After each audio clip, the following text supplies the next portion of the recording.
الحمدللہ رب العالمین والصلاة والسلام علی اشرف الانبیاء والمرسلین اما بعد فاعوذ باللہ من الشیطان الرجیم بسم اللہ الرحمن الرحیم۔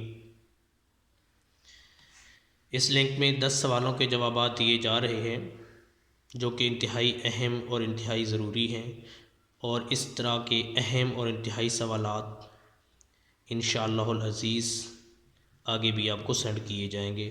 تو سب سے پہلا سوال ہے جی، قانون وراثت تفصیلاً کس صورت میں بیان ہوا ہے؟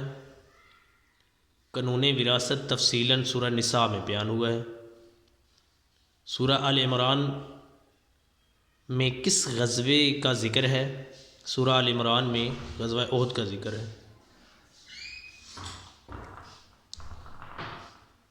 حضرت ابراہیم علیہ السلام کو آگ میں ڈالا گیا تو وہ گلزار بن گئی، اس کا ذکر کس صورت میں ہے؟ اس کا ذکر سورہ انبیاء میں ہے۔ عورتوں کو زیب و زینت چھپانے کا حکم کس صورت میں ہے؟ عورتوں کو زیب و زینت چھپانے کا حکم سورہ نور میں ہے۔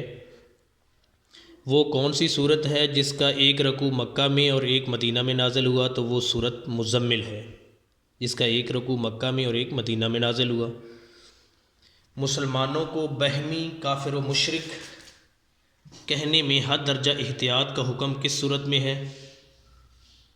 مسلمانوں کو بہمی کافر و مشرک کہنے میں حد درجہ احتیاط کا حکم سورہ نساء میں ہے۔ زنا حرام ہے کس آیت سے ثابت ہے؟ زنا کی حرمت سورہ نساء آیت نمبر 15-16 اور سورۃ نور آیت نمبر 3 سے ثابت ہے۔ زنا کی تہمت حرام ہے، اس کی سزا کس آیت میں ہے؟ اس کی سزا